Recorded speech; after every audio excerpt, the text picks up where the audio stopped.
The kitchen smelled of cumin and slow-cooked tomatoes, the kind of warmth that wrapped itself around a home and made it feel safe, steady, unbreakable. I stood at the stove, stirring the pot the way I always did, clockwise, gently, like my mother had taught me, watching the steam rise and fade into the quiet air of our small house. It was just past 3 in the afternoon. The sun hung low enough to cast long golden lines across the kitchen tiles, stretching toward my feet as if trying to hold me in that moment. I didn't know then that it was the last ordinary moment I would ever have. I remember thinking how quiet the house felt without her. My daughter, Lily, was still at school, 4th grade. She had left that morning with her backpack bouncing against her shoulders and her hair tied in 2 uneven ponytails because she never sat still long enough for me to fix them properly. She had kissed my cheek in a rush, already halfway out the door. "Don't forget," she had said, pointing at me with a seriousness that made me smile. "Pasta today, not spicy." I had laughed. It's never spicy. It was spicy last time.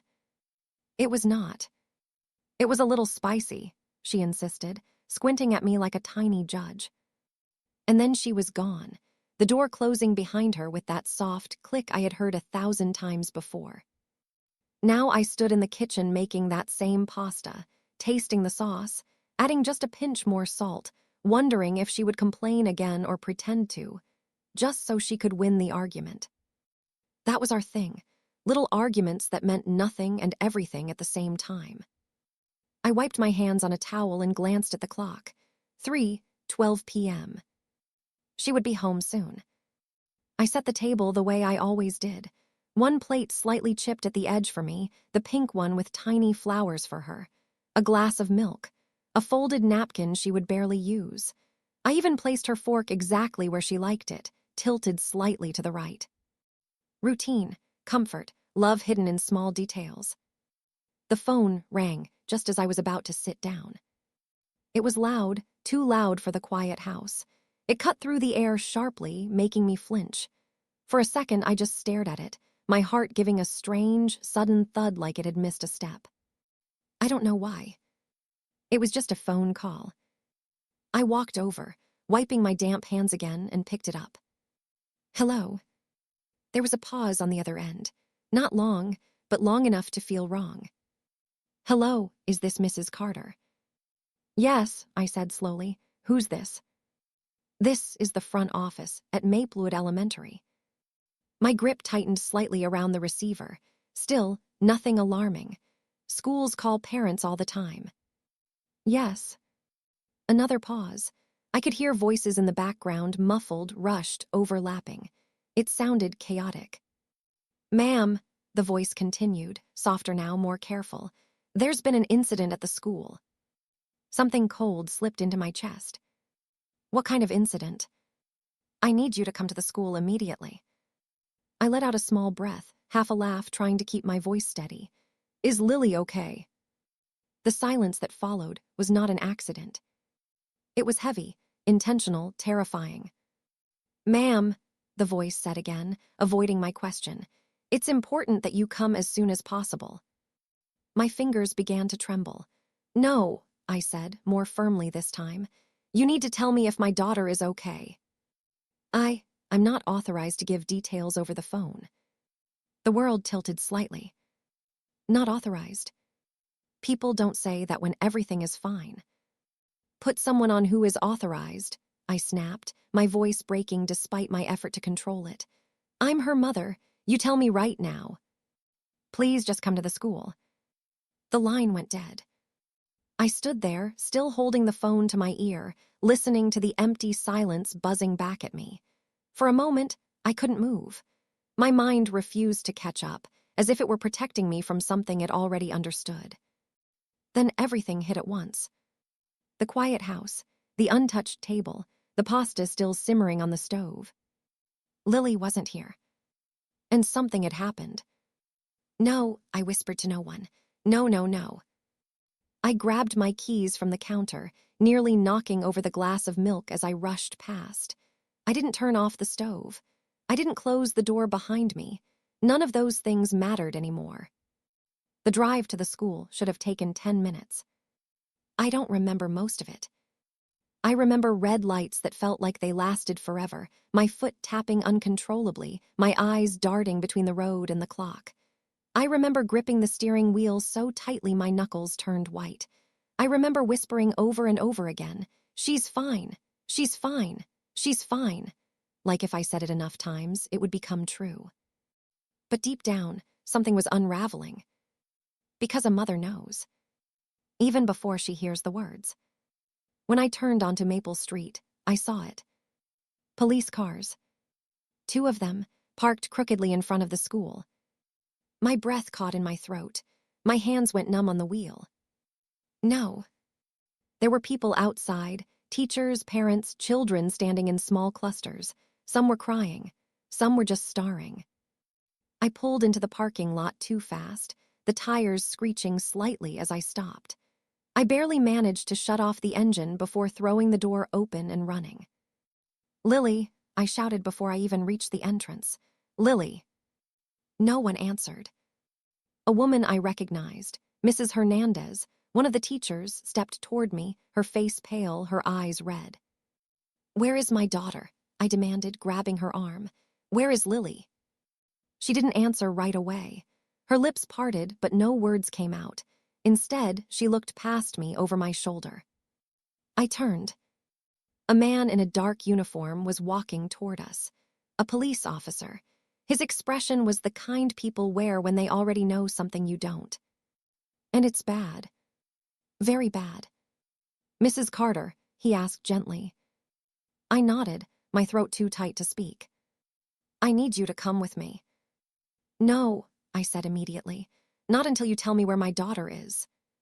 His eyes softened in a way that made my stomach drop. "Please," he said quietly.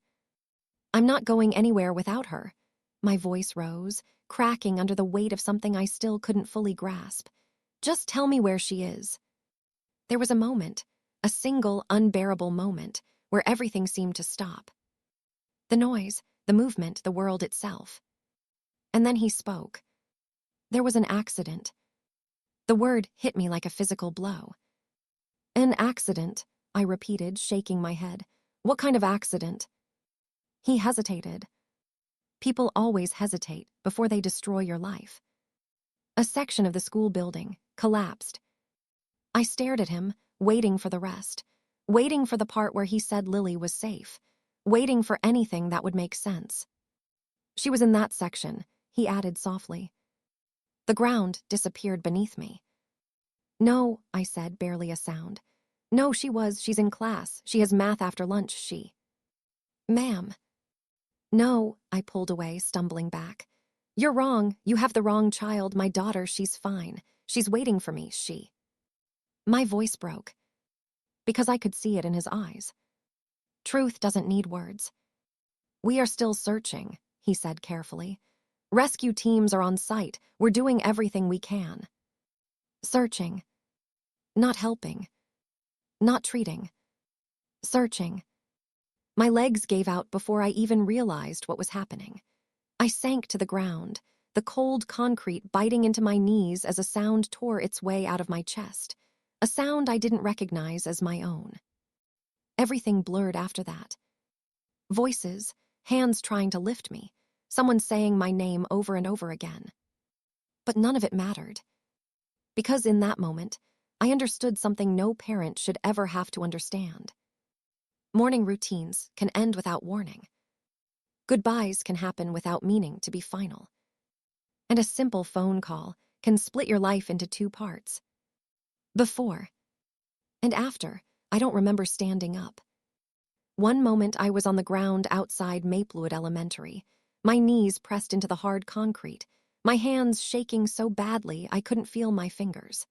The next, someone was guiding me into a chair inside a small room that smelled like stale coffee and disinfectant. Everything around me moved like I was underwater. Voices came and went, but none of them reached me fully. Words floated past: ambulance, rescue team, structural failure, evacuation, but they didn't attach to anything inside my mind. Nothing made sense anymore because only one sentence existed now, repeating itself again and again like a broken alarm. She was in that section. My daughter. Lily. I kept saying her name out loud, not as a question anymore, but as something I was trying to anchor myself with. Lily, Lily, Lily. As if saying it enough times could pull her back to me. A woman sat across from me. I think she was a counselor, though I don't remember her introducing herself. She kept speaking gently, carefully, like her voice might shatter me if it went too loud. We're doing everything we can, she said. That sentence again, everything we can. But everything is a meaningless word when you're a mother sitting in a room without your child. I leaned forward suddenly, gripping the edge of the table. I need to go there, I said. I need to see her. I need to see where she is. The counselor shook her head softly. It's not safe yet. The structure is unstable. I don't care, I snapped, my voice breaking through something sharp inside me. She's there. A pause. And then, carefully, rescue teams are actively searching. Searching. Always searching. Never finding. I stood up so fast the chair scraped loudly behind me. My legs felt like they didn't belong to me, but I moved anyway, because sitting still meant accepting something I refused to accept. I'm going, I said. Two people tried to stop me when I reached the door. I don't even remember pushing past them. I only remember the feeling of air outside hitting my face again, colder now, heavier somehow, like the world had changed its atmosphere in the last 10 minutes. The school was chaos. Fire trucks, police tape, voices shouting into radios, teachers standing in groups crying quietly, some holding children too tightly, like letting go would cause them to disappear. And beyond it all, the building. Or what was left of it. One section of Maplewood Elementary looked wrong, like someone had taken a piece of reality and crushed it inward. Dust hung in the air. Part of the roof had collapsed, exposing twisted beams and shattered walls. It didn't look real. It looked like something from a nightmare you wake up from screaming. But I wasn't waking up. This was it. This was happening. I ran toward the tape. A man in a vest stepped in front of me. "Ma'am, you can't." "That's my daughter," I shouted, my voice tearing through everything. "That's my daughter in there." He hesitated for just a second. That hesitation was all I needed to see how bad it really was. Still, I tried to push past him. "Please," I begged suddenly, the word collapsing into something raw. "Please just let me look, just let me call her name. She'll answer me. She always answers me." His face changed then, not to cruelty, not to indifference, to helplessness. And that was worse. Because helplessness means there is nothing left to fight. Behind him, I saw them. Rescue workers moving carefully into the wreckage. Helmets, gloves, heavy boots stepping over broken wood and dust-covered desks. Someone carrying a stretcher. A stretcher. My breath stopped completely. "No," I whispered. "No, no, no." I tried again to move forward, but my legs gave out halfway. Someone caught me before I hit the ground. I don't know how long I stayed like that, half standing, half collapsing, staring at the place where my daughter was supposed to be learning math, laughing with friends, complaining about pasta. A man came closer, his voice low. "We've recovered several children," he said gently. Recovered. Not found. Recovered. My stomach turned violently. "Are they?" My voice cracked. I couldn't finish. He didn't answer immediately. And in that silence, my entire world changed again. "They're being taken to ambulances," he finally said. That wasn't an answer. I pulled myself free from whoever was holding me and ran again, this time toward the ambulances lined up along the street. My eyes scanned every stretcher, every small blanket-covered shape, every face. "Lily," I shouted again. "Lily Carter." No answer. Just movement, chaos, orders being shouted. A nurse tried to stop me, but I grabbed her arm.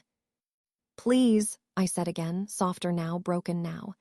"She has brown hair, 2 ponytails, pink backpack. She's 9. She doesn't like spicy food." My voice trailed off. Because suddenly, I realized I was describing a normal morning, not an ending. The nurse's expression softened. She checked something on a clipboard, then shook her head slowly. "I'm sorry," she said. Those 2 words. "I'm sorry." They don't mean comfort. They mean distance. They mean separation. They mean something is already gone. I stepped back like I had been hit. For a second, I couldn't breathe. The air simply refused to come in. "No," I said again, but this time it wasn't loud. It was empty. "No, she's here. She has to be here." The world around me kept moving, but I stopped moving inside it. Time stretched strangely. I don't know how long I stood there before I noticed the sound of someone crying nearby, a small, broken sound that didn't belong to me. A woman collapsed near one of the ambulances. Someone was holding her. I saw a child's shoe in her hand. Just a shoe. Small, pink. And something inside me cracked open so violently, I thought I might physically break. I turned away from it, stumbling back toward the school again, even though I knew I wasn't allowed to enter. Even though I knew there was nothing I could do. Because mothers don't stop just because the world says stop. I walked right up to the tape again. And this time, I didn't fight.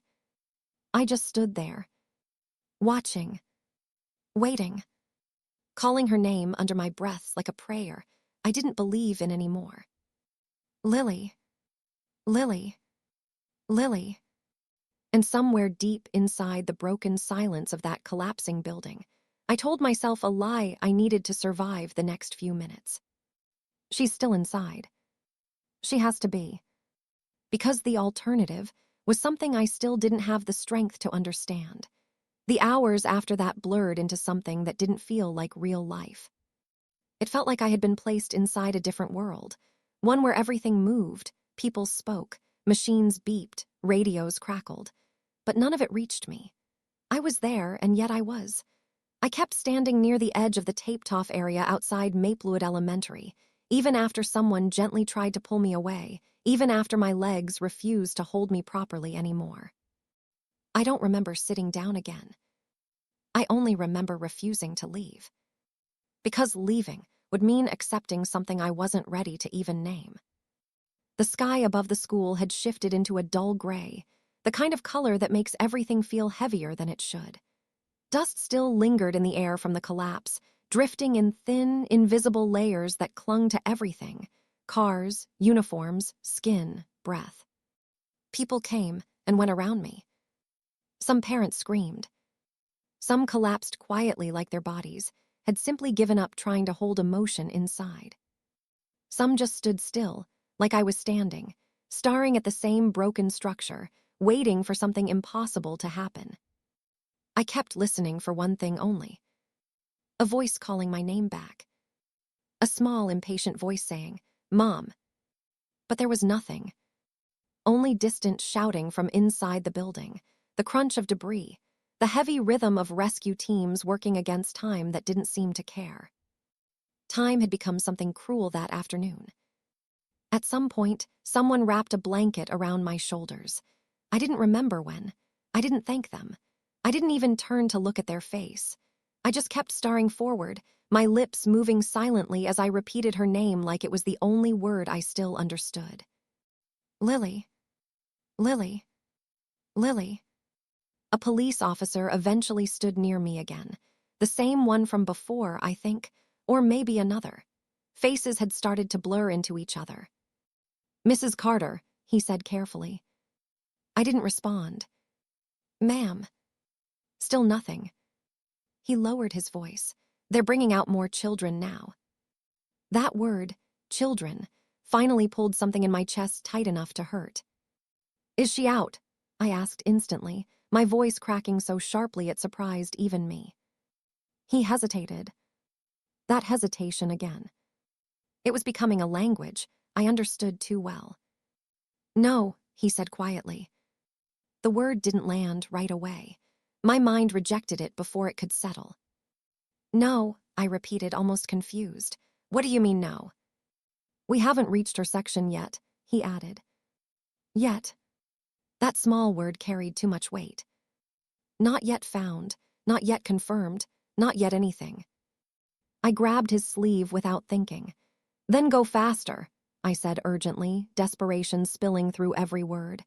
Go faster, she's just a child, she's scared, she hates dark places, she needs me. His face softened, and I hated that softness more than anything because it meant he understood I was already losing something I could never replace. We are going as fast as we safely can, he said. Safely. That word felt like a cruelty too, because nothing about this situation felt safe anymore. A loud sound suddenly echoed from inside the collapsed section, metal shifting, something heavy being moved. Everyone around me turned slightly, tension rising all at once. My body reacted before my mind did. I stepped forward. No, someone said immediately, grabbing my arm. Stay back. But I didn't want to stay back.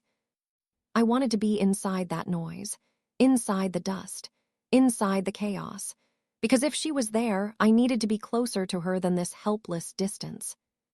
I pulled against the hold, my voice rising. That's my daughter in there. And then I broke. Not quietly, not gently. It was sudden, violent, unstoppable. My knees hit the ground again, and this time I didn't try to get up. I just stayed there, shaking, my hands pressing into the dirt like it could somehow ground me in a reality I was losing. I just saw her this morning, I said, my voice barely holding together. She was eating breakfast. She was arguing about pasta. She was laughing. She was alive. The words came out in fragments, like my mind couldn't hold them whole anymore. A woman knelt beside me. I think she was another parent, but I didn't even look at her. I can't lose her, I whispered, more to myself than anyone else. I can't. The sky darkened slightly as the afternoon moved toward evening, though it felt like time had stopped completely inside me. Then, suddenly, there was movement near the entrance of the collapse site.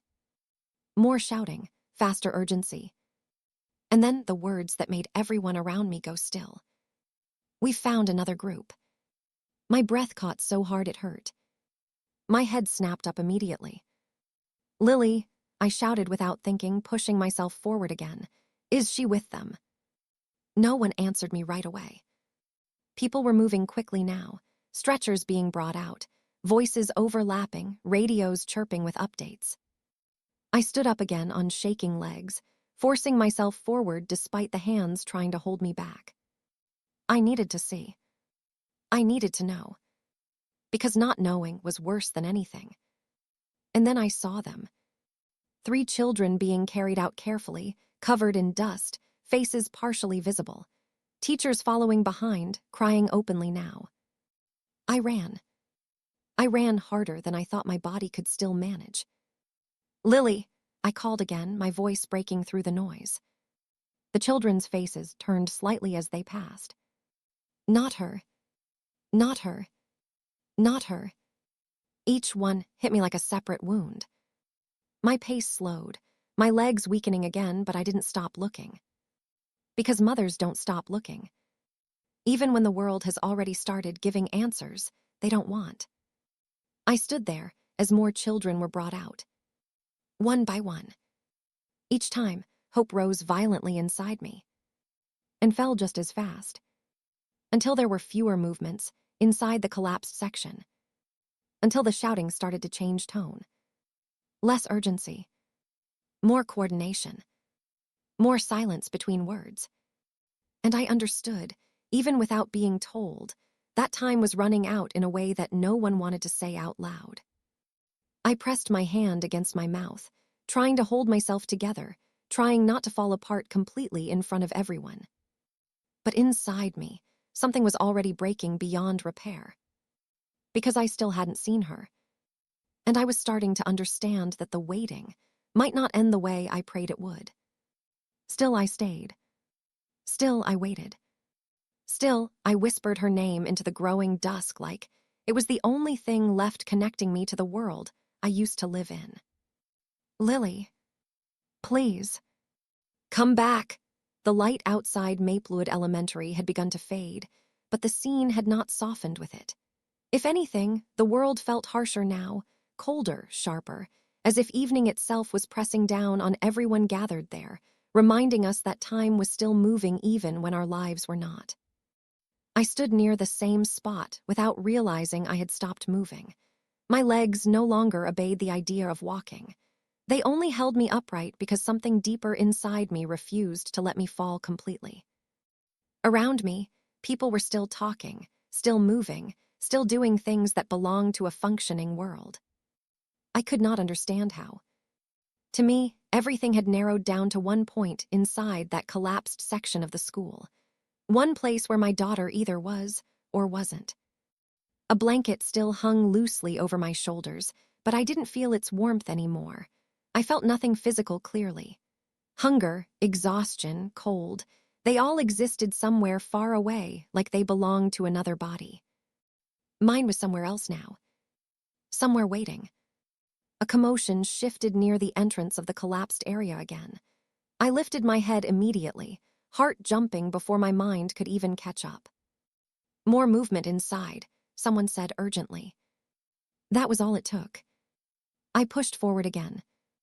Someone tried to stop me, but I didn't even register it this time. My focus had become narrow, almost painful. Every sound sharpened into something I could not ignore. She's there, I kept repeating under my breath. She's there, she has to be there. The rescue teams were moving faster now, their lights sweeping across the broken structure in wide, controlled arcs. Dust still floated in the air, but less violently than before. It had started to settle, like even the debris was tiring. I saw stretchers lined up farther down the street. More children were being placed carefully, wrapped in thermal blankets. Some were conscious, crying, calling for their parents. Others were silent. Each time I saw a face, my entire body reacted before my mind did. Hope. Then collapse. Hope. Then collapse. It became a rhythm I couldn't escape. A woman nearby let out a sharp sob as she ran toward one of the stretchers. I didn't look at her fully, but I saw enough. The way she fell to her knees, the way she clutched a small hand like she was afraid it might disappear if she let go. I turned away. I couldn't watch that kind of moment without breaking further. Mrs. Carter. The voice came from behind me again, the officer. I didn't answer immediately. He stepped closer. We need you to stay near the support area. I need to be here, I said without turning. There is still unstable debris. It's dangerous. I don't care, I whispered. A pause. Then, softer. We are still searching your daughter's classroom section. Those words hit differently now. Still searching. Not found. Not recovered. Still searching. I closed my eyes tightly for a second, my fingers curling into the fabric of the blanket. I can hear her, I said suddenly. It wasn't true. Not in a literal sense. But grief doesn't always speak in truth. Sometimes it speaks in desperation that feels like truth. I can hear her calling me, I added, my voice breaking. She's scared. She's waiting for me. She always waits for me. The officer didn't correct me. He didn't say anything at all for a moment.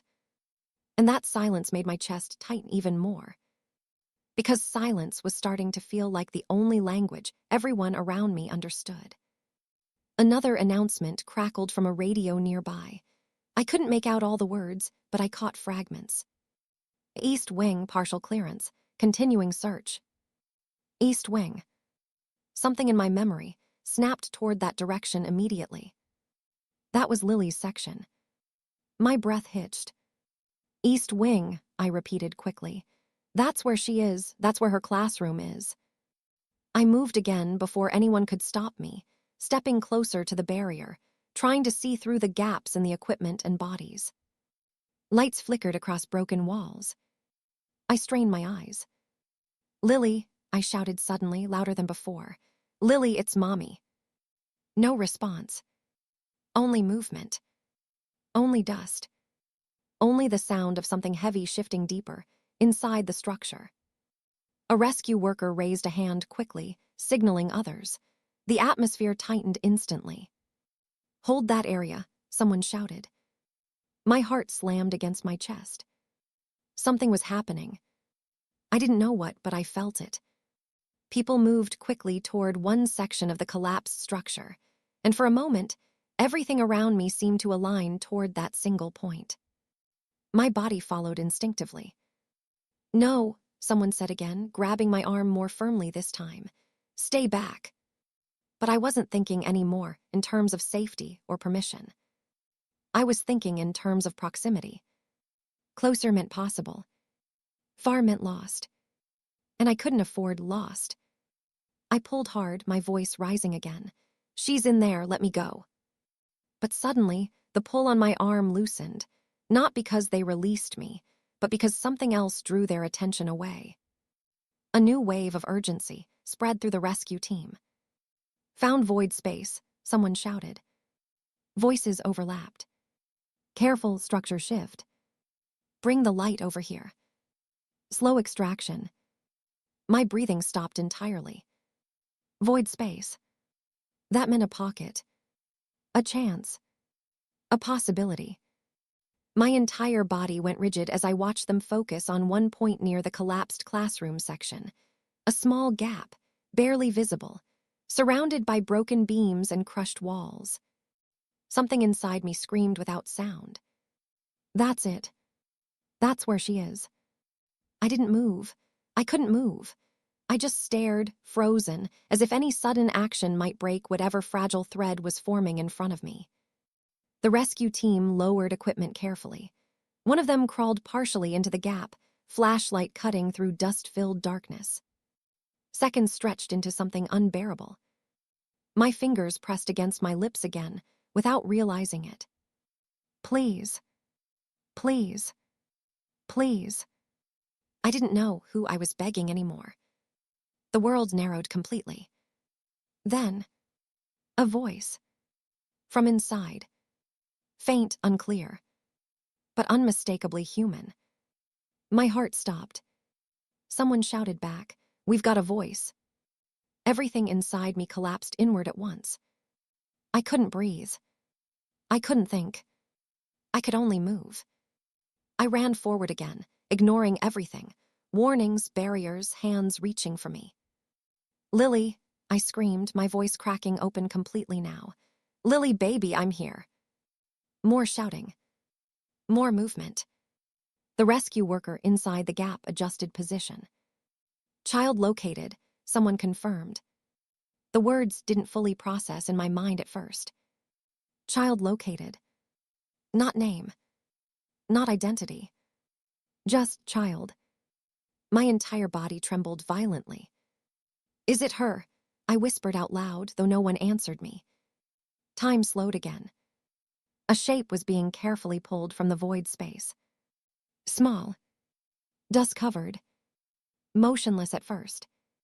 Then, a cough. A small, weak sound that tore through everything inside me. I screamed her name again, louder, desperate now beyond control. "Lily." Her head turned slightly. Just slightly. And even through the dust, the chaos, the fatting light, I saw her. And everything inside me broke open into something I didn't even have words for anymore. They were still pulling her out when my legs gave way completely. I don't remember choosing to fall. I only remember the feeling of the world dropping out from under me, as if the ground had suddenly forgotten it was supposed to support me. But I didn't hit the ground. Someone caught me halfway. I think I was screaming her name, but it didn't sound like a name anymore. It sounded like something torn apart, something that had been inside me for too long and finally broke free. "Lily." My voice didn't belong to me. It was raw, fractured, unrecognizable. The rescue team moved fast now. Everything had changed in seconds. That faint voice from inside the void space had turned the entire collapse site into motion. Lights shifted. Orders sharpened. Hands worked with urgency that made my chest tighten painfully. And there she was.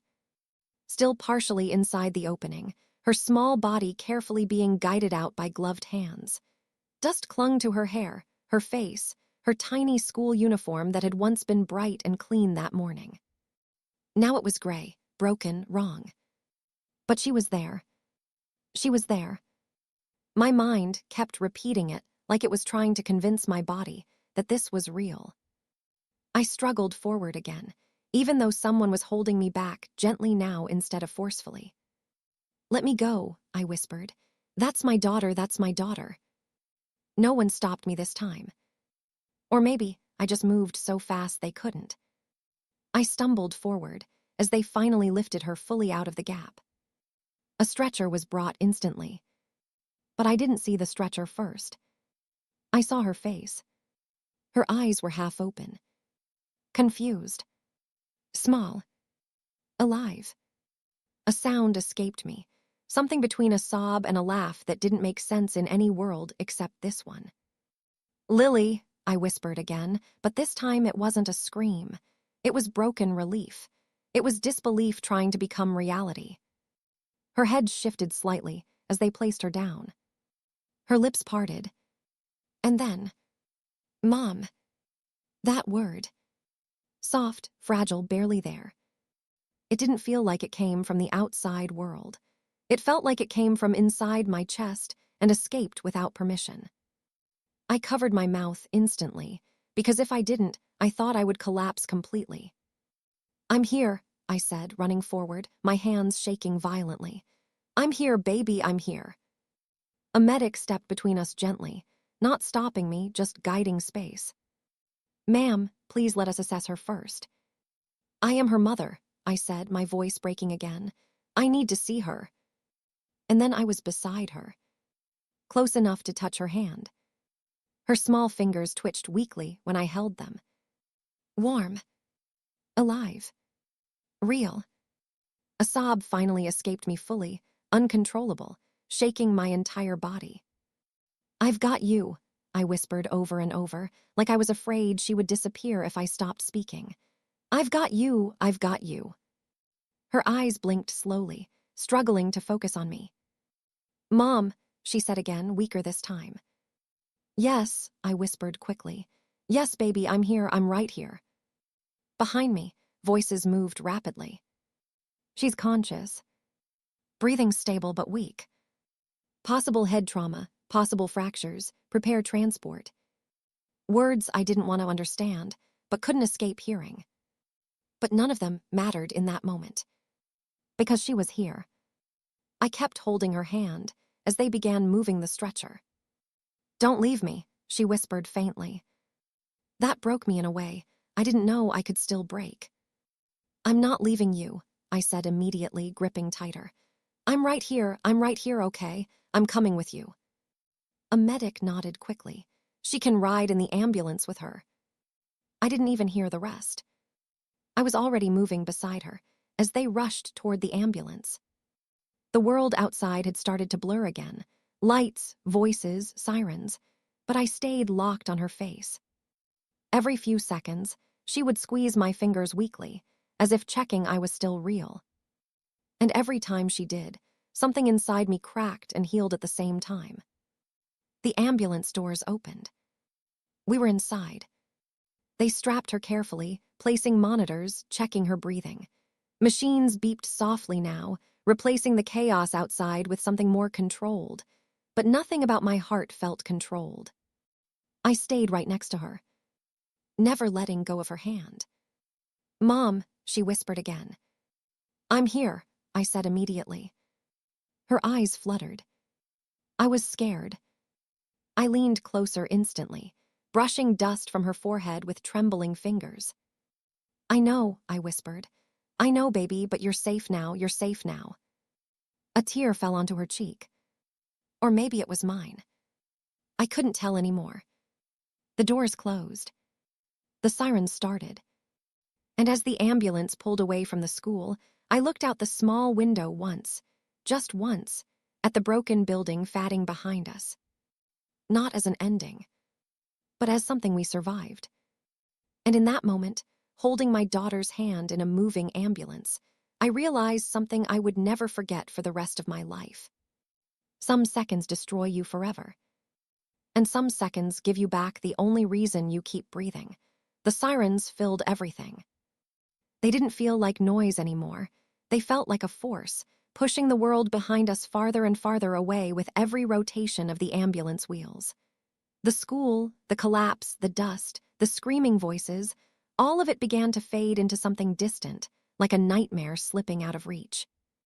But I didn't let go of Lily's hand. I couldn't. Even now, even after seeing her eyes open, even after hearing her call me, there was still a part of me that didn't trust the world to keep her. She lay on the stretcher, small and fragile under the emergency blanket. Her face was still covered in dust, streaked with tears and exhaustion. A medic kept checking her monitors, speaking in calm, controlled tones that I barely understood. Blood pressure, oxygen, pulse. Words that meant nothing compared to the only thing I understood. She was alive. And she was here. Her fingers tightened slightly around mine again, weak but intentional, like she was reminding herself I hadn't disappeared. "Mom," she whispered again, barely audible. "I'm right here, baby," I said instantly, leaning closer so she could see me better. "I'm not going anywhere." Her eyes shifted slowly toward me. It took effort for her to focus, like even looking was exhausting. "I thought," she started, then stopped, swallowing. I shook my head quickly. "Don't think about that. You don't have to think about anything right now." But children think anyway, even when you tell them not to. Her lips trembled slightly. The room fell. I closed my eyes for a second, because hearing her try to describe, it made something inside me twist painfully. "I know," I whispered, "but it's over now, it's over, you're safe." A long silence followed, broken only by the sound of the ambulance and the steady beeping of the monitor beside her. Then she said something that made my chest tighten again. Other kids were calling. My grip on her hand tightened without me realizing. "I heard them," she continued faintly, "but it got dark and dusty and I couldn't see." I swallowed hard, forcing my voice to stay steady. "You don't have to remember it right now." She didn't respond right away. Her eyes drifted closed for a moment, like her body was trying to rest even while everything inside her was still waking up from something terrible. A medic spoke quietly in the background. "We're 5 minutes out." 5 minutes. To a hospital. To safety.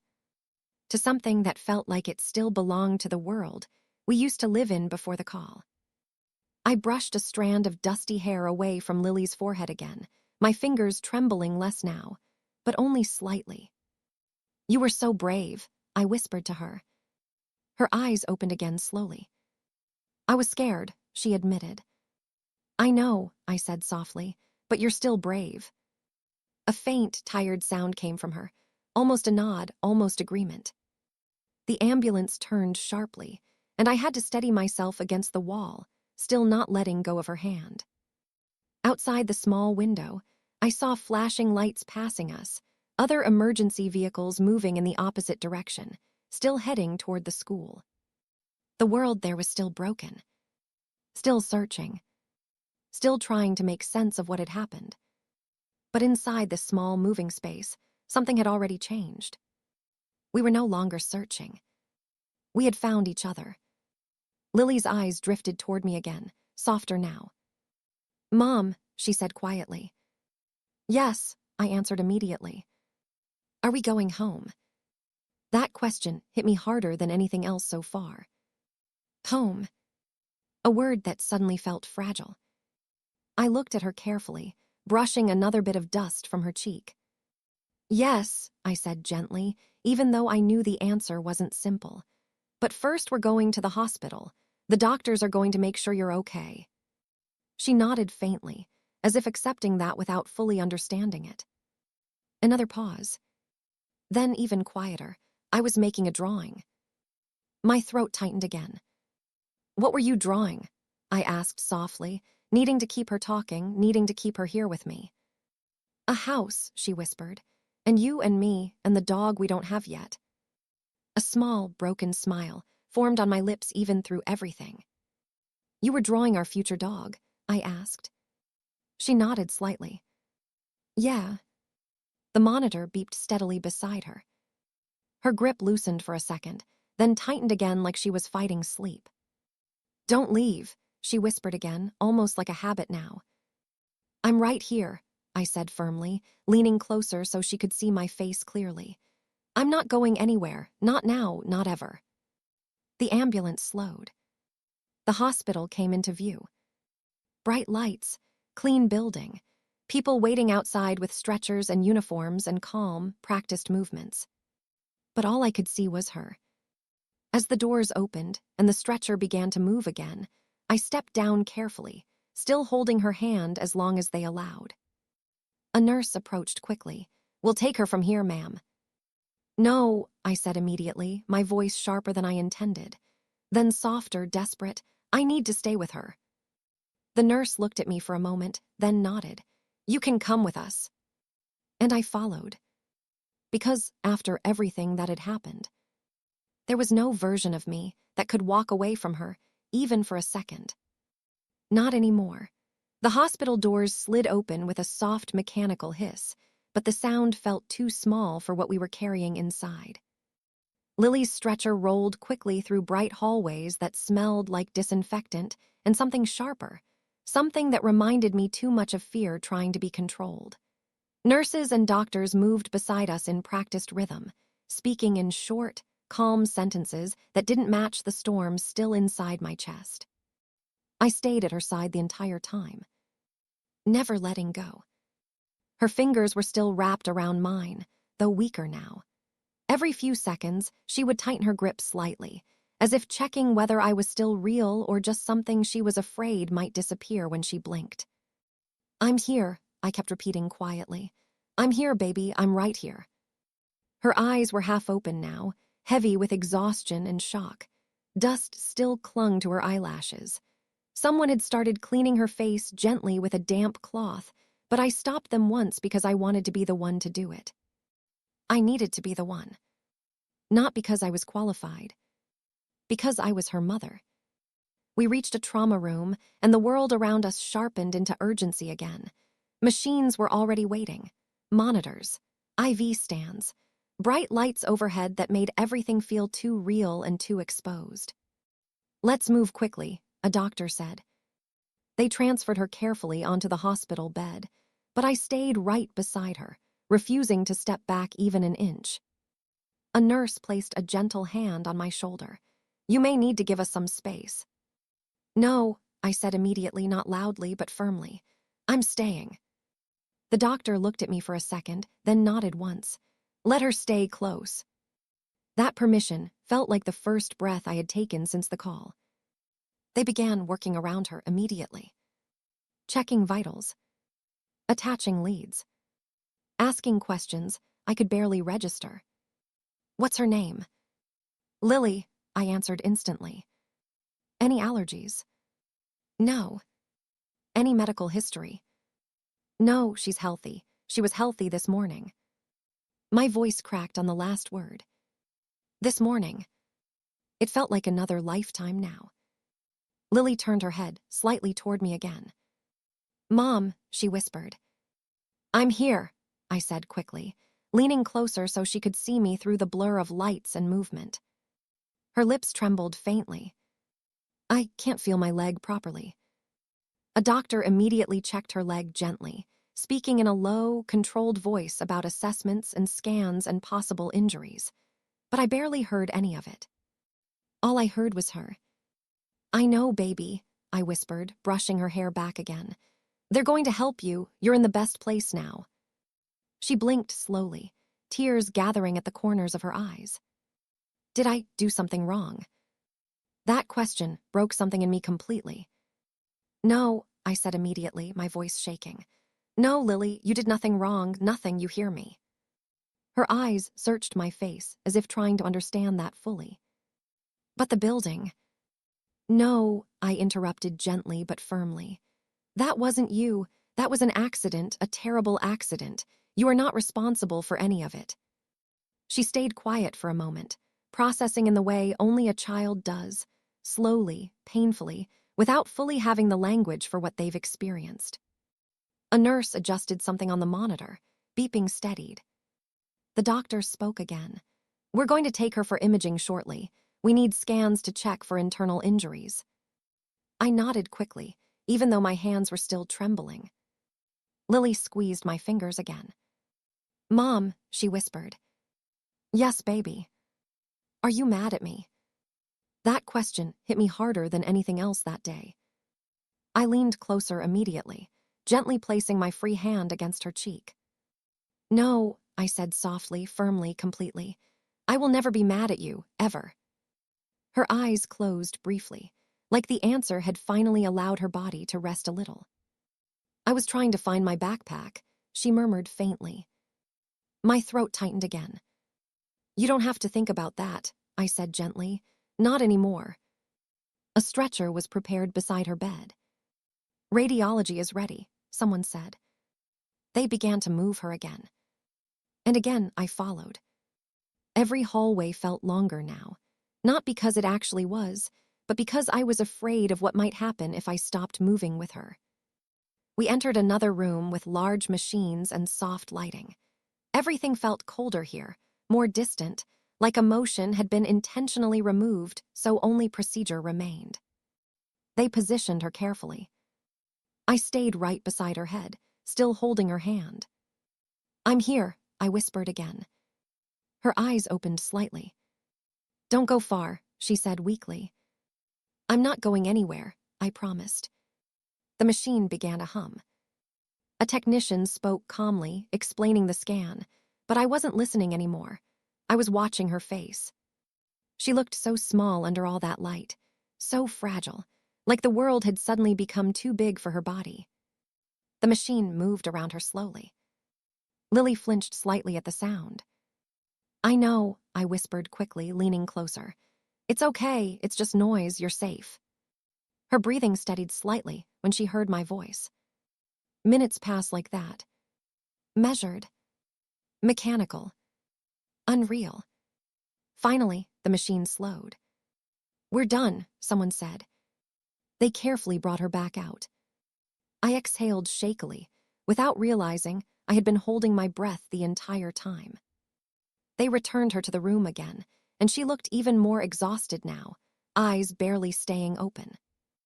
A doctor approached us a few minutes later, expression serious but controlled. I felt my entire body tense instantly. "Mrs. Carter," he said. I nodded quickly. "Yes." "We're going to monitor her closely. She has some injuries consistent with blunt trauma, but she is stable." Stable. That word entered me like oxygen. "But," he continued. My heart tightened again instantly.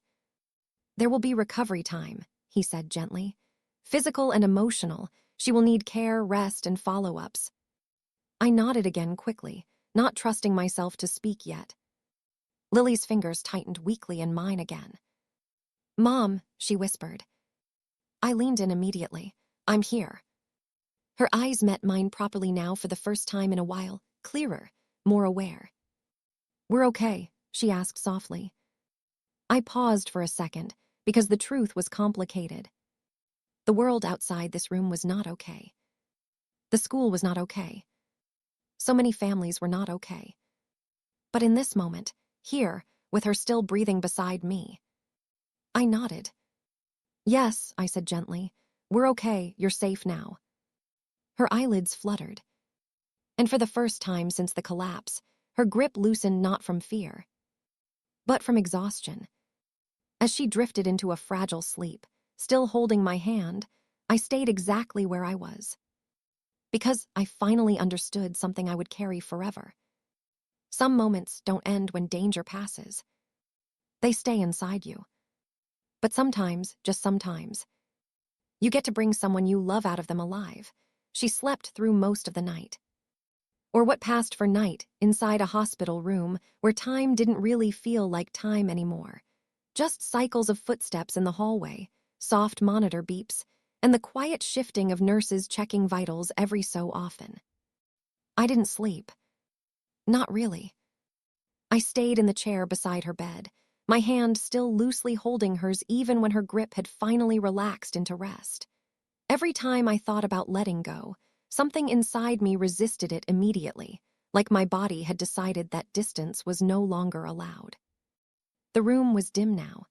A soft light glowed near the bed, casting gentle shadows over her face.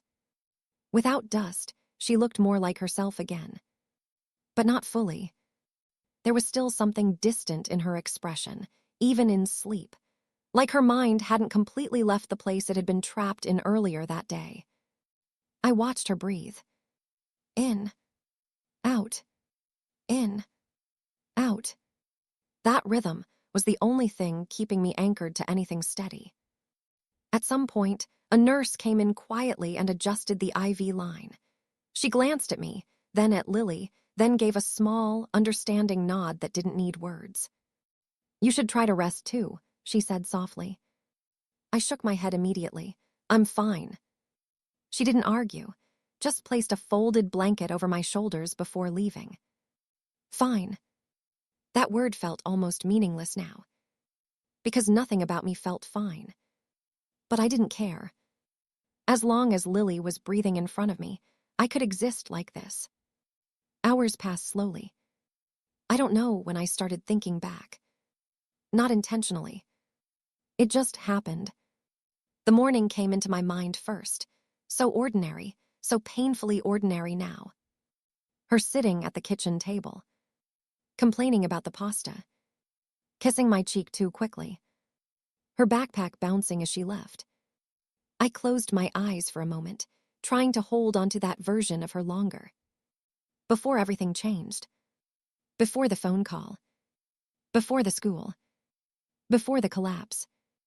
My fingers tightened slightly around hers again, without me realizing. A soft sound made me open my eyes. Lily had shifted slightly in her sleep. Her brow furrowed like she was uncomfortable, like her body remembered something her mind was trying to escape. "Lily," I whispered immediately, leaning closer. "Hey, it's okay." Her lips moved faintly. "No, do," she murmured. My chest tightened instantly. I stood up slightly, still holding her hand. "It's okay, baby. You're here, you're safe."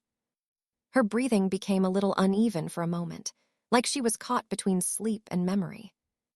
I pressed a gentle hand against her forehead. "I'm here," I repeated softly. "You're not there anymore, you're in the hospital, you're safe." Slowly, her expression eased again. Her breathing steadied. And just like that, she slipped back into deeper sleep. I exhaled shakily, sitting back down. That was when it hit me again. Not the fear this time. Something else. The reality of what had happened. The collapse. The dust. The search. The waiting. The moment I almost lost her completely. My throat tightened painfully. I looked down at her hand in mine. So small. So fragile. So alive. Tears came without warning this time, not the loud, breaking kind from earlier, but quiet ones. The kind that don't ask permission. I wiped them quickly, before anyone could see. Not because I was ashamed. Because I didn't want anything to take me away from this moment. A soft knock came at the door. A man in a suit stepped in quietly, hospital staff, maybe administration. He paused when he saw me, then lowered his voice immediately. "Mrs. Carter." I nodded cautiously. "I'm here to update you on the situation at the school," he said gently. My body tensed instantly. School. Even hearing the word made something in my chest tighten again. He continued carefully. "The site has been secured. Recovery operations are still ongoing." I swallowed hard. "Other children?" I asked quietly. He hesitated for just a fraction of a second. And I understood immediately what that meant. "Yes," he said softly. "Some have been reunited with families. Others are still being identified."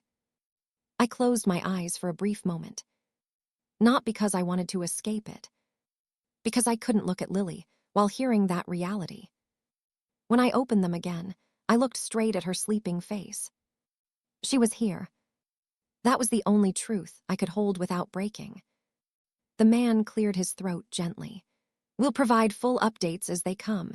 There will also be counseling support available for families. I nodded slowly. He left quietly after that. The room returned to silence. But it wasn't empty silence anymore. It was layered, heavy, full of things I couldn't fix and didn't fully understand yet. I leaned back in the chair, still holding her hand. And for the first time since the call, I allowed myself to think something I had been avoiding. What happens after survival? Because saving her was not the end of the story. It was the beginning of something I didn't yet know how to carry. Outside the window, faint morning light started to appear. A new day. One I didn't feel ready for. But inside this room, she was still here. Breathing. Alive. And for now, that was enough to keep me from falling apart completely. Morning came quietly, without celebration, without relief, just a slow shift of light through the hospital blinds that made everything inside the room look softer than it felt. Lily was still asleep when the sun fully rose. I hadn't moved from the chair. My body felt stiff, like it had forgotten how to exist outside of that single position beside her bed. My hand was still loosely wrapped around hers, though I could feel her grip now, and then small unconscious squeezes that reminded me she was still here, still tethered to this world. Machines beeped steadily beside her. Each sound had become part of my heartbeat now. At some point, a nurse came in again with quiet steps. She checked the monitors, adjusted something near the IV line, and looked at me with the same calm concern I had started recognizing. "You should eat something," she said softly. I shook my head immediately. "I'm okay." She didn't push it, just placed a small tray on the side table anyway before leaving. Food didn't feel real. Nothing outside this bed felt fully real yet. Only her. Only Lily. A little while later, her breathing changed slightly. Not alarmingly. Just a shift. The kind that tells a mother, before anything else, that her child is waking up. I leaned forward immediately. "Lily," I whispered gently. "Hey, baby." Her eyelids fluttered slowly, struggling at first, like her body didn't want to fully return yet. Then, little by little, she opened her eyes. Confusion came first. Soft, distant. She blinked a few times, looking around the room, taking in the machines, the white walls, the unfamiliar brightness. Then her gaze found me. And everything in her expression changed. "Mom," she said quietly. My chest tightened instantly, but this time it wasn't panic. It was relief. "Yes," I said quickly, leaning closer. "I'm here, I'm right here." Her fingers tightened around mine again, stronger this time than before. Like she was checking. Confirming. Making sure I wasn't part of a dream. "I'm at the hospital," she asked faintly. "Yes," I nodded. You're safe." She stared at me for a long moment. Then her voice lowered. "The school." I exhaled slowly, carefully. "It's okay. You don't have to think about that right now." But children don't stop thinking just because adults ask them to. Her eyes filled slightly. "It fell," she said again, more certain now. "I remember it shaking." I reached out and gently brushed her hair back from her forehead. "I know," I said softly. "I know, baby." Her grip tightened again. "I couldn't find my classroom door," she continued, voice trembling slightly now. "Everyone was shouting and it got dusty, I couldn't see anything."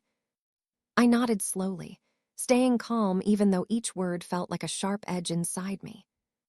"You're safe now," I repeated gently. "That part is over." She stayed quiet for a moment. Then something shifted in her expression. Fear again. Not loud fear. Quiet fear. The kind that lingers. "Are the other kids okay?" she asked. That question caught me off guard. Because even after everything she had gone through, she was still thinking about others. I swallowed hard. "Some are okay," I said carefully. "They're helping everyone." She nodded faintly, absorbing that. Then her eyes dropped slightly. "My backpack," she whispered. I gave a small, gentle smile even though my heart ached. We can get you a new one. She shook her head weakly. My drawing was inside. A pause. Then softer. I didn't finish it. I squeezed her hand gently. It's okay, I said. You'll draw more. Her eyes stayed on mine for a long time. Then she asked the question I had been bracing for without knowing it. Am I going to be okay? The room felt completely still after that. Even the machines seemed quieter. I leaned in closer, so she could see my face clearly. Yes, I said firmly. You're going to be okay. A pause. Then I added, softer but just as certain. I'm not leaving your side, not for anything. Her eyes filled again, but she didn't cry. She just held my hand tighter. And I realized something in that moment. She wasn't just asking about her body. She was asking if the world was still safe enough to trust. I stayed there with her through the morning. Doctors came and went. More checks. More explanations. Words like recovery, observation, rest. Words that sounded distant, but slowly began to feel like hope returning in small pieces. At one point, they allowed me to help her sit up slightly. She winced, breathing carefully, but stayed calm when I supported her shoulders. You're doing good, I whispered. She gave a small tired nod. And then, very quietly, she rested her head slightly against me for just a moment. That small contact broke something open inside me again, but this time, it wasn't pain. It was gratitude, so deep I couldn't even hold it properly. Later that day, after she drifted back into sleep again, I stayed exactly where I was. Still holding her hand. Still watching her breathe. Outside the window, the world continued. But inside this room, I had something I had almost lost forever. And I knew, without needing anyone to tell me, that life would never go back to what it was before that phone call. But it had given me something else instead. A second chance I would never take for granted again. By the time afternoon arrived, the hospital room had changed in a way I couldn't quite explain. It wasn't the walls, it wasn't the machines, it wasn't even Lily. It was me. Something inside me had shifted after she woke up, after she spoke, after she asked if she would be okay. That question had stayed with me, echoing in quieter ways now, like it was still waiting for a fuller answer than the one I had given her. Lily was asleep again. Not the deep, exhausted sleep from before, but a lighter one. Her breathing was steadier. Her face looked less tense. The lines of fear that had been carved into her expression were slowly softening. Still, I didn't move. I couldn't. A doctor had come in earlier and explained more things, terms like concussion monitoring, soft tissue injury, emotional trauma response. I nodded when I was supposed to, listened when I could, but most of it passed through me like sound through water. The only things that stayed were simpler. She was stable. She was recovering. She was here. That was enough to keep me upright. At some point, I noticed my phone buzzing in my pocket for the first time since everything began. I hesitated before picking it up. The screen was full of missed calls. Family, unknown numbers, messages I hadn't read. I turned it off. It felt like the outside world was still too far away to let in properly. A nurse came in again quietly, carrying a small cup.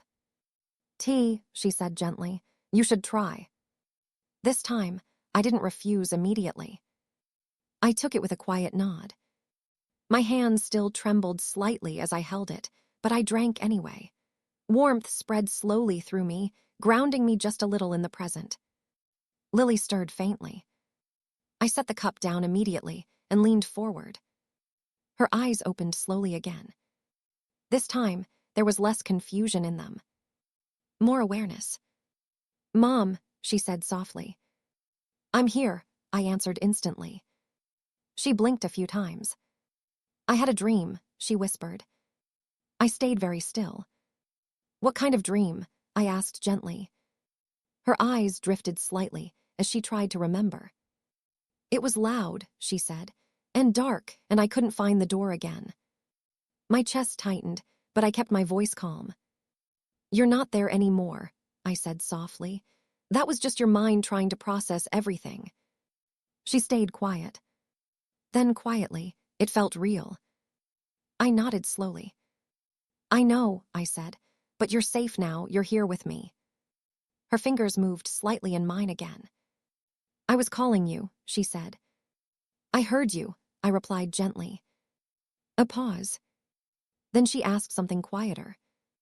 "Did you come fast?" The question caught me off guard for a moment. I looked at her carefully. "I came as fast as I could," I said honestly. She seemed to think about that. Then, very softly, "I think I heard you before they found me." My throat tightened again. I leaned closer, brushing her hair back carefully. "Maybe you did," I said gently. "Maybe you held on until I got there." Her eyes softened slightly at that. She didn't respond right away. Then she asked something I wasn't ready for, even though I should have expected it. "Did anyone else not come out?" The room felt heavier instantly. Even the sound of the machines seemed to fade slightly in the background. I hesitated, because I didn't want to place that weight on her. Not yet. Not like this. So I chose my words carefully. "Some people are still being helped," I said gently. "Everyone is trying very hard." She looked at me for a long moment, absorbing that in her own way. Then she nodded slowly, as if accepting it but not fully understanding the scale of it. Her eyes drifted again. "I was scared I wouldn't see you again," she whispered. That was the truth I couldn't soften. So I didn't try to. I leaned in closer. "I was scared too," I admitted quietly. Her grip tightened slightly at that. But instead of fear, there was something else in her expression now. Connection. Understanding. Not everything fixed, but something shared between us that didn't need full words. A nurse returned later and checked Lily again, smiling faintly. "She's improving steadily," she said. I nodded, but didn't take my eyes off Lily. Improving. That word felt like the first step toward something that wasn't just survival. A little later, the nurse asked me gently, "Do you want a moment outside the room?" I almost said no immediately. But then I looked at Lily, sleeping again, calmer now, her breathing steady. And I realized I hadn't left her side at all since the collapse. Not once. So I stood slowly. Not far. Just outside the door. The hallway was quiet. Too quiet compared to everything that had happened.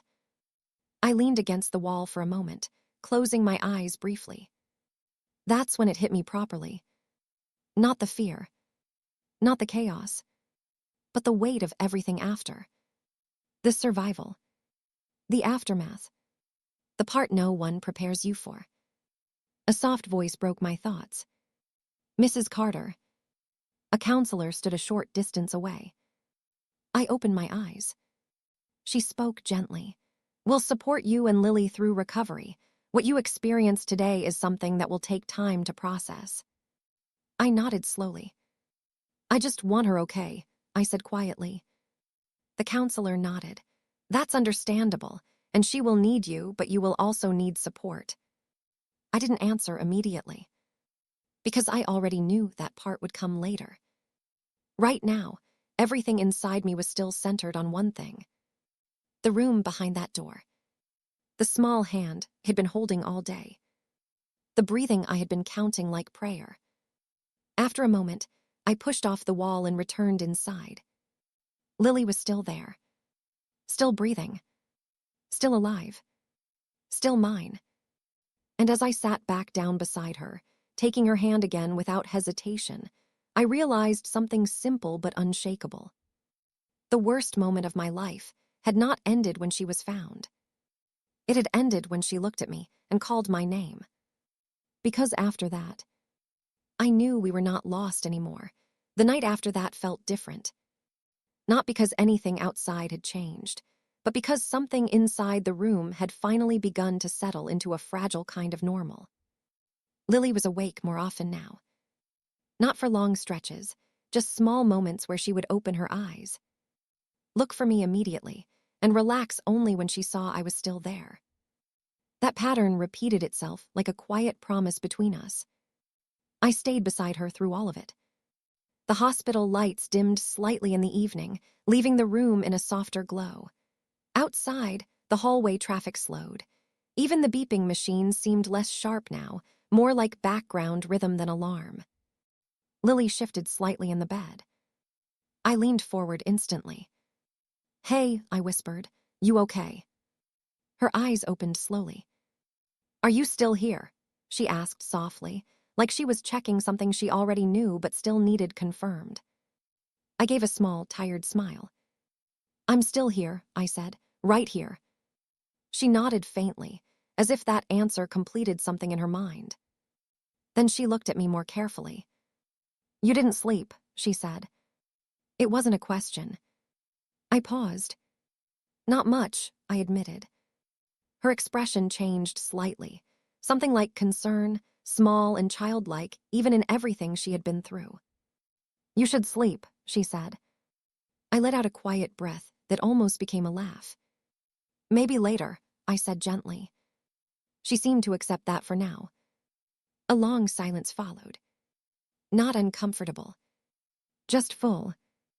Then she spoke again, quieter. "Mom, when the building fell." I didn't interrupt this time. "I thought I was alone," she said, "but I kept hearing people calling. I didn't know if it was real." My chest tightened, but I stayed calm for her. "You weren't alone," I said softly. "Even when it felt like that, you were." She looked at me for a long time. Then she asked something that made my throat tighten again.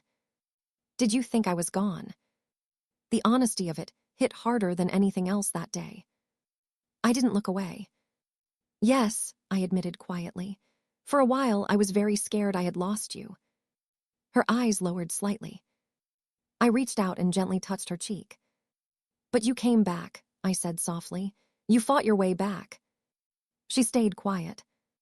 Then, almost in a whisper, "I don't remember how I got out." "That's okay," I said immediately. "You don't have to remember everything." She nodded slowly. Another pause. Then she said something small, almost hesitant. "I heard your voice, I think." My hand froze slightly. Then I leaned in closer. "Maybe you did," I said gently. "Maybe that helped you hold on." Her fingers moved lightly against mine. "I didn't want to stop hearing it," she admitted. That sentence stayed in the air longer than anything else. I swallowed hard. "I'm glad you didn't," I said softly. A nurse came in briefly to check her IV again. She smiled gently when she saw Lily awake. "Hello there," she said softly. Lily gave a small, tired glance but didn't speak much. The nurse adjusted something and then stepped out again quietly. When the room returned to silence, Lily shifted slightly. "I'm tired," she said. "I know," I replied immediately. Her eyes stayed on me. "Are you going to stay?" she asked again. That question had become her anchor. "Yes," I said without hesitation. "I'm staying." She seemed to relax at that. Her breathing slowed again. Her grip on my hand loosened slightly, not from fear this time, but from trust. A few minutes passed. Then she said something very soft, almost drifting into sleep. "I think I'm safe now." I leaned closer immediately. "You are," I said gently. "You're safe." Her eyes closed slowly. But just before sleep fully took her, she whispered one last thing. "Don't let go." I squeezed her hand gently. "I won't," I promised. And she slept. The room returned to its quiet rhythm again. I sat there for a long time after that, just watching her breathe. There was something different now in that silence. It wasn't the silence of waiting anymore. It was the silence of staying, of remaining, of something still fragile, but no longer lost. At some point, I leaned back in the chair slightly, exhaustion finally pressing in. My eyes stayed on her. And for the first time since that phone call, I let myself believe something simple without fear of it being taken away in the next second. We had made it through the worst part. Not because everything was healed. Not because everything was okay. But because she was here. And as long as she was here, I could face whatever came next. Morning returned to the hospital room quietly, as if it didn't want to disturb anything that had survived the night. Light slid through the blinds in soft, uneven lines, touching the edge of Lily's bed first, then slowly spreading across the floor. The machines beside her continued their steady rhythm, but even they felt less loud now, less like alarms, more like background life. She was still asleep when I first noticed it. I hadn't moved much since the previous night. My body had settled into exhaustion, but my eyes never fully closed. Every small sound, every shift in her breathing, kept pulling me back into awareness. Then she stirred. Not suddenly, not fearfully. Just a slow return, like someone coming back from very far away. Her eyelids fluttered, then opened. She blinked a few times, adjusting to the light. For a brief moment, there was that familiar confusion again, like the world had to be relearned in pieces. And then her eyes found me. Everything in her expression softened immediately. "Mom," she said, barely above a whisper. Something inside me loosened at the sound of her voice. "I'm here," I said instantly, leaning closer so she wouldn't have to search. "Right here, Lily." She looked at me for a long moment, as if checking that I was real and not something her mind had created to comfort her. Then she exhaled slowly. "You didn't leave," she said. I shook my head gently. "No," I said. "I didn't leave. I'm still right here." Her fingers moved slightly, searching. I reached out and held her hand before she even had to ask. That small contact seemed to settle something in her. Her shoulders relaxed against the pillow. "I was dreaming again," she said softly after a moment. "What was it about?" I asked gently. She hesitated, eyes lowering for a second. "The noise," she said, "and not being able to find you." I brushed her hair back carefully, my voice steady even though my chest tightened. "You found me," I said, "and I found you." She stayed quiet, absorbing that. Outside the room, footsteps passed in the hallway, a distant voice, a rolling cart, life continuing in a world that felt slightly less distant now. Lily shifted a little in the bed. "It doesn't feel real," she admitted quietly. I understood exactly what she meant. A part of me still felt like I might wake up at any moment back in the kitchen, the phone ringing again, the pasta still on the stove. But this was not that moment. This was now. "It is real," I said softly, "but it's over. The worst of it is over."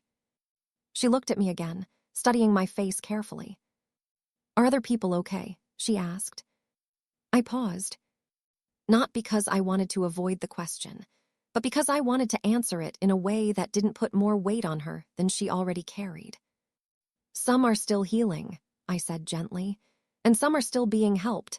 Everyone is trying to take care of each other." She nodded slowly. That was enough for her right now. A nurse entered quietly a few minutes later, checking the monitors, adjusting a few settings. She smiled at Lily. "Good morning," she said softly. Lily gave a small nod, still tired but more present than before. After the nurse left, the room fell back into calm silence. Lily looked at me again. "Are we going home soon?" she asked. I smiled faintly, even though I knew the answer wasn't immediate. "Not yet," I said honestly. "The doctors want to make sure you're fully okay first." She didn't complain. She just nodded, accepting it in the quiet way children sometimes do when they trust the person telling them. Then she squeezed my hand slightly. "But you'll stay?" she asked again. I didn't even hesitate. "Yes," I said. "As long as they let me, I'm staying right here." Her eyes softened. "Okay," she said. And then, after a pause, she added something small. "I'm glad you came." My throat tightened for a second. I leaned forward and gently pressed a kiss to her forehead. "I will always come for you," I whispered. She closed her eyes again, but this time there was no fear in it. Just rest. Just safety. Just the beginning of recovery, not just for her body, but for both of us.